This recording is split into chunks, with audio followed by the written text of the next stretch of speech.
অনেক বন্ধুদের মনে প্রশ্ন থাকে, অনেক রকমের প্রশ্ন মাথার মধ্যে ঘোরে। যখন একটা পেজ বা আইডি আমরা খুলি তখন অনেক রকমের চিন্তা ভাবনা আমাদের মাথার মধ্যে ঘোরে। কিরকম চিন্তা ভাবনা? যখন আমরা ফেসবুকটা খুলি তখন কিন্তু আমাদের প্রথমেই জানা থাকে না যে ইনস্টাগ্রামটা কি, বা ইনস্টাগ্রাম বা ফেসবুকের সাথে কি লিঙ্ক করা থাকে, এগুলো কিন্তু জানা থাকে না। বিশেষ করে আমার তো জানা ছিল না।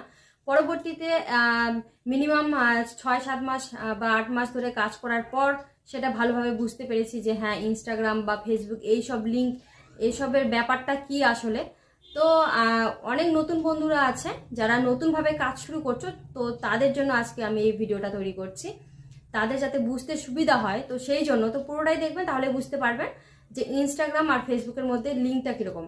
আপনি যদি ইনস্টাগ্রাম আর ফেসবুকের মধ্যে লিঙ্ক করে রাখেন, যে ইনস্টাগ্রামে যেসব ভিডিও আপনি আপলোড করবেন সেসব সব কিছু আপনি ফেসবুকে আপনি দেখতে পারবেন, অটোমেটিকভাবে চালু হবে। অটোমেটিকভাবে সেই কি এটা চালু করে রাখতে হয়, তাহলে কিন্তু অটোমেটিকলি আপনি ইনস্টাগ্রামে যে ভিডিও ছাড়বেন সেই ভিডিও আপনি ফেসবুকে দেখতে পারবেন, আপনার সদস্যরা ফেসবুকে দেখতে পারবে। আবার ফেসবুকে যে কোনো রকম ভিডিও পোস্ট করুন বা আপনার ফটো পোস্ট করুন, যা কিছু পোস্ট করুন না কেন সব কিছু কিন্তু আপনার ইনস্টাগ্রামের সদস্যরা দেখবে।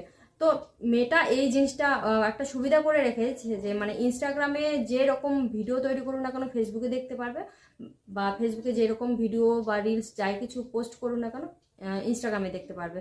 মেটার আন্ডারে কিন্তু ফেসবুক। আমি যখন প্রথম পেজ খুলি বা ফেসবুক আইডি খুলি তখন কিন্তু আমি জানতাম না বলে আমার ইনস্টাগ্রামটা একদমই পরে আমি খুলি। তো এখনো যে এইসব বন্ধুরা জানেন না, যে একদম জানেন না যে ইনস্টাগ্রামটা খুললে বা ইনস্টাগ্রামের সাথে কিভাবে ফেসবুকে লিঙ্ক করতে হয়।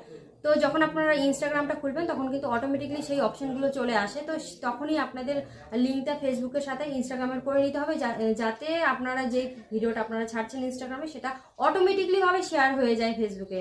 তো তাহলে আপনাদের আর দ্বিতীয়বার করে খাটনি করতে হবে না। যেরকম আমার প্রথমে আমি ওই সেই অপশনটা চালু করে নিই বলে আমাকে আমি আবার এরকম করতাম যে ইনস্টাগ্রামে যে ভিডিওটা ছাড়ছি আবার পরবর্তীতে সেই ভিডিওটা আবার পরে আলাদা করে শেয়ার করতাম ফেসবুকে। তো এরকমটা আপনারা, এই ভুলটা আপনারা করবেন না। অটোমেটিকলি যখন আপনারা চালু করবেন তখন ওই অপশনগুলো চলে আসে, তখনই আপনাদের ওই অপশনগুলো ক্লিয়ার করলে আপনাদের অটোমেটিকলি ভাবে চালু হয়ে যাবে। যে কোনো যেখানে ভিডিও ছাড়ছেন না কেন দুটো প্ল্যাটফর্মেই আপনাদের একবার ছাড়লেই মানে একসাথেই তোমার দুটো প্ল্যাটফর্মেই কাজ হয়ে যাচ্ছে। তো এর মতো কোনো রকম সুবিধা দেয়নি কিন্তু কোনো জায়গাতে। মেটা যেই সুবিধাটা দিয়েছে, তো মেটার আন্ডারেই কিন্তু ইনস্টাগ্রাম বলুন বা ফেসবুক বলুন দুটোই পরে মেটার আন্ডারে। তো এই নিয়ে কোনো রকম সমস্যা হবে না। যার মনে প্রশ্ন থাকে যে মানে ইস্যু চলে আসতে পারে বা একই ভিডিও দুটোতে দেখা যাচ্ছে, কোনো রকম প্রবলেম হবে কিনা, তো ওই জন্য আজকে আমি ভিডিওটা তৈরি করলাম বন্ধুরা।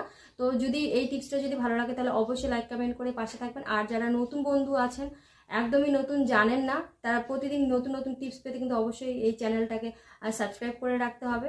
আর